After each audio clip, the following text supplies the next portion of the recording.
সালামু আলাইকুম, আমি নাইম দক্ষিণ কোরিয়া থেকে সবাইকে স্বাগত জানাচ্ছি আমার ইউটিউব চ্যানেল লাইমিলতে। যদি ভালো লাগে তাহলে সাবস্ক্রাইব, আর যদি ভালো না লাগে দেখতে থাকুন, দেখতে দেখতে ভালো লাগা ভালোবাসা হয়ে যাবে ইনশাআল্লাহ। দর্শক, আপনারা জানেন যে নৌবাহিনীর এক কর্মকর্তা ওয়াসিফকে পেটানোর দায়ে ঢাকার ৭ আসনের সংসদ সদস্য যিনি আছেন হাজী সেলিমের পুত্র ইরফান এই মুহূর্তে পুলিশ রিমান্ডে আছে। রিমান্ড শেষে তাকে কারাগারে প্রেরণ করা হয়েছে। আর এর মাঝখানে এই আমাদের সাংসদ হাজী সেলিম তার দেখা মিলা খুব কঠিন হয়ে গেছে। সর্বশেষ ৩রা নভেম্বর যে জেল হত্যা দিবস ছিল, সেইখানে যখন আমাদের যারা শহীদ আছেন তাদের যে কবরস্থান আছে সেখানে শ্রদ্ধা নিবেদন করার সময় স্বরাষ্ট্রমন্ত্রীর পাশে আপনার হাজী সেলিমকে একটু সময়ের জন্য দেখা যায়। যদিও স্বরাষ্ট্রমন্ত্রী আসাদুজ্জামান খান কামাল সাহেব হাজী সেলিমের সাথে কোনো কথা বলেননি, কারণ আওয়ামী লীগের পক্ষ থেকে বলা হয়েছে যে তার এই ধরনের অপকর্মের দায়ভার এটার জন্য আওয়ামী লীগ নিবে না। প্লাস হচ্ছে যে আপনার তার এই ধরনের কর্মকাণ্ডের জন্য আওয়ামী লীগ বিব্রত, এটা কিন্তু একদম সাধারণ সম্পাদক থেকে অনেকেই কিন্তু এই কথাগুলো বলেছেন। আর এরপরে তিনি দৃশ্যত ব্যক্তিগতভাবে তার এই টোটাল কর্মকাণ্ড নিয়ে কোনো কথা বলেননি। তবে সরকার এবং আমাদের দুদক এবং প্রশাসনিক বাহিনী হাজী সেলিমের দখলে থাকা যে সরকারি সম্পত্তিগুলা বেশিরভাগ সময় তিনি লিজে নিয়েছেন। ওই যে গ্রাম অঞ্চলে আছে যে আপনার যখন ক্ষেত আসলে ধান ক্ষেত করে তখন হয় কি, লাইল ঠেলতে ঠেলতে, ধরেন আপনার ধান ক্ষেত হচ্ছে এক কানি, লাইল ঠেলতে ঠেলতে এরকম ২-৪-৫ বছর পরে এটা ১ ঘন্টা বাইরে যায়। তবে এই হাজী সেলিম সাহেবের যারা অনুসারী আছেন বা তার যেই সম্পত্তি যারা দেখাশোনা করেন তাদের মধ্যে সেই প্রবণতা আছে।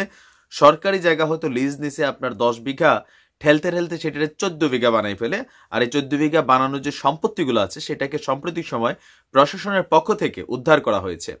আমরা আজকে আপনি এখানে আরেকটা বিষয় আনবো যে হাজী সেলিমের পক্ষে পুরান ঢাকার একদল ব্যবসায়িক তারা আসলে ওনার পক্ষে এসে বলা হয়েছে যে হাজী সেলিমের পরিবারকে অপবাদ দেওয়া হচ্ছে। তো সেই অপবাদ দেওয়ার কাহিনী বলার আগে তার কাছ থেকে যে সরকারের যে সম্পত্তি আছে, বিশেষ করে নারায়ণগঞ্জের সোনারগাঁয়ে হাজী সেলিমের মালিকানাধীন মদিনা গ্রুপের নামে দখলকৃত ১৪ বিঘা যে জমি আছে সেটা দখলমুক্ত করতে আপনার প্রশাসন অভিযান চালিয়েছিল ১লা নভেম্বর বিকালে উপজেলার মেঘনাঘাট এলাকায় হাজী সেলিমের যে দখলকৃত জায়গায় অভিযান চালায় সোনারগাঁও উপজেলা প্রশাসন। এই সময় কয়েকটি স্থাপনা বুলডোজার দিয়ে গুড়িয়ে দেওয়া হয়। অভিযানে ছিলেন সোনারগাঁয়ে উপজেলা নির্বাহী অফিসার আতিকুল ইসলাম, উপজেলা সহকারী কমিশনার ভূমি আল মামুন সহ উপজেলা প্রশাসনের অন্যান্য কর্মকর্তারা। অভিযানের সত্যতা নিশ্চিত করে সোনারগাঁও উপজেলা সহকারী কমিশনার মামুন তিনি বলেছেন, হাজী সেলিমের মালিকানাধীন যে মদিনা গ্রুপের অবৈধ যতগুলো স্থাপনা ছিল সেগুলো তারা চিহ্নিত করেছে। সিমেন্ট কারখানার দুপাশের একটায় আছে ২.১১ একর জায়গা, আরেকটায় আছে ১.৮ একর জায়গা, টোল প্লাজার ডান পাশে ১.২০ একর সহ এই মোট ৪.৩৯ একর জমি অবৈধভাবে দখল করে রাখা হয়েছে। দখলকৃত এই জমি প্রায় ১৪ বিঘার সমতুল্য। সম্পূর্ণ জায়গাটিকে প্রশাসন চিহ্নিত করে ২.১১ একর পরিমাণের ২টি জায়গায় তারা ৩টি স্থাপনা ভেঙে দিয়েছেন।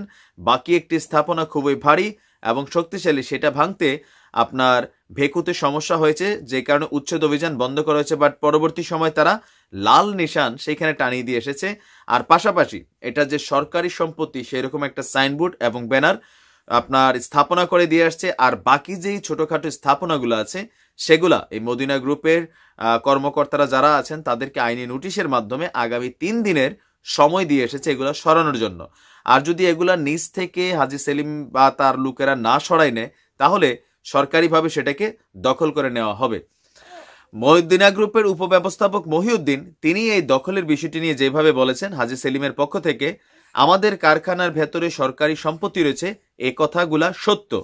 সম্পত্তিগুলোর স্থায়ী বন্দোবস্ত পাওয়ার জন্য আমাদের কোম্পানির ব্যবস্থাপনা পরিচালক হাজী সেলিম নারায়ণগঞ্জ জেলা প্রশাসক বরাবর আবেদন করেছিলেন। আমাদের আবেদনে প্রশাসন কোনো সাড়া না দেওয়ার কারণে আমরা আর সামনে এগিয়ে যেতে পারিনি। প্রশাসন এখনো যদি খাস জমিগুলো আমাদের কোম্পানির নামে বন্দোবস্ত দিতে রাজি হয় তবে আমরা নিয়ম মোতাবেক সরকারি কোষাগারে অর্থ জমা দিয়ে বন্দোবস্ত নিতে রাজি আছি। জি, আপনারা সব খাইয়া ফেলেন।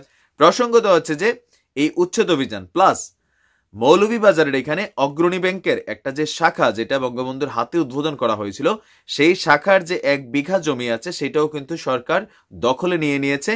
আর এর পাশাপাশি আরো কিছু জায়গা আছে যেগুলো সরকার সম্পূর্ণ দখলে নিয়েছে। কিন্তু মজার বিষয় হলো এই টোটাল কর্মকাণ্ডের সময় হাজী সেলিম সাহেব তিনি বা তার কোনো লোক প্রশাসনকে আসলে বাধা দিতে যাননি। কিন্তু আমরা জানি অতীতে যখন প্রশাসনের একটা সেক্টর শুধুমাত্র কাজ করেছে, তখন কিন্তু সেখানে জোর দখল করে আপনার করোনার রাতেও কিন্তু সেই জায়গাগুলো দখল করা হয়েছে। সেলিম সাহেবের একটা বিশাল অনুসারী আছে, যারা হচ্ছে আপনার ব্যবসায়ী ঐক্য ফোরাম, তাদের এই সংগঠনটির নাম। সেই সংগঠনটি বেসিক্যালি ওনার পক্ষে আপনার একটা সংবাদ সম্মেলন করেছে।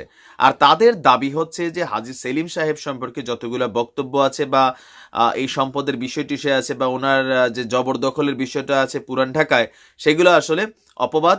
আর এই বক্তব্যগুলো দিয়েছেন সংগঠনটির সাধারণ সম্পাদক আবু মোতালেব। উচ্ছেদ অভিযানের সময় আপনার সোনারগাঁও উপজেলা নির্বাহী অফিসার ইউএনও আতিকুল ইসলাম আপনার পত্রিকাগুলোকে জানিয়েছেন যে সরকারি 14 বিঘা খাস জমিতে রাখা কয়লা, পাথর, বালুসহ যেসব অবৈধ টিনশেডের স্থাপনা ছিল তা ভেঙে ফেলা হয়েছে। উপজেলা প্রশাসনের পক্ষ থেকে সরকারি সাইনবোর্ডও টাঙিয়ে দেওয়া হয়েছে। এই সরকারি সম্পত্তি পুরোপুরি সরকারের দখলে রয়েছে। বেসিক্যালি এই সম্পত্তিটা আপনার এই জমির জন্য 2018 সালে বরাদ্দের জন্য হাজী সেলিম আবেদন করেছিলেন। তবে সেই আবেদন সোনারগাঁও উপজেলা প্রশাসন জেলা প্রশাসন গ্রহণ করেননি। এর আগে 1 নভেম্বর হাজী সেলিমের অবৈধ মালিকানাধীন মদিনা গ্রুপের জমিটিও তখন আপনার সেখান থেকে উদ্ধার করানো হয়েছে। এছাড়া অন্যান্য যে জায়গাগুলো আছে সেগুলো তো ধারাবাহিকভাবে আপনার সরকার আসলে অভিযান চালাবে।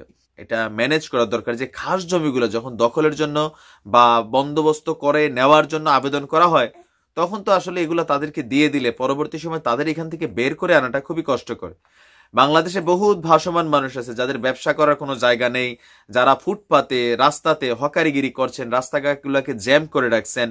তাদেরকে আসলে যদি পুনর্বাসন করার জন্য আমার মনে হয় যে সরকার বা প্রশাসনের পক্ষ থেকে এইরকম দখলে থাকা সরকারি যে খাস জমিগুলো আছে সেইগুলাকে বের করে সেইখানে কোনো মার্কেট অথবা ধরেন কোনো সিস্টেম করা যায়। কারণ পুরো ঢাকা শহর না, শুধু সারা বাংলাদেশের জেলা ভিত্তিক যে শহরগুলো আছে সেইখানের হিউজ পরিমাণ খাস জায়গা জমি এরকম কিন্তু দখলে আছে। আর মূল শহরের ভিতরে মানুষের হাঁটার জায়গা নেই, মানে বাস স্ট্যান্ড এক জায়গায়, ট্যাক্সি স্ট্যান্ড এক জায়গায়, মানে এখানে এমন গেদাগেদি অবস্থা। এগুলাকে নিরসনের জন্য হলেও অন্তত সরকারের উচিত এই দখলকৃত খাস জায়গা জমিগুলা আম জনতার জন্য, সাধারণ মানুষের জন্য ব্যবহার করা। আর সাধারণ মানুষ এটাতে উপকৃত হবে, সরকারের জন্য দোয়া করবে। তবে নিশ্চয়ই যারা দেখার তারা দেখবেন, আর যারা ব্যবস্থা নেওয়ার তারাও নেবেন। আমরা মানুষ হিসেবে, সচেতন নাগরিক হিসেবে, আমি আওয়ামী পরিবারের সন্তান হিসেবেও এই বিষয়গুলোকে অপছন্দ করি। আর সেইগুলোর বিরুদ্ধে আমি সবসময় বলি যে পরিচ্ছন্ন হতে হবে, রাজনীতি হতে হবে দেশ, রাষ্ট্র এবং জনগণের কল্যাণের জন্য। আর যারা এর মাঝখান দিয়ে ঢুইকা নিজেরা ফায়দা গ্রহণ করেন, 14 গোষ্ঠীর জন্য সম্পত্তি অর্জন করেন, এদের বিরুদ্ধে নিশ্চয়ই সরকার এবং প্রশাসন, রাজনৈতিক দলগুলো ব্যবস্থা নিবে। সেই আশা রেখে আজকের মতো বিদায় নিচ্ছি। আসসালামু আলাইকুম রহমতুল্লাহ।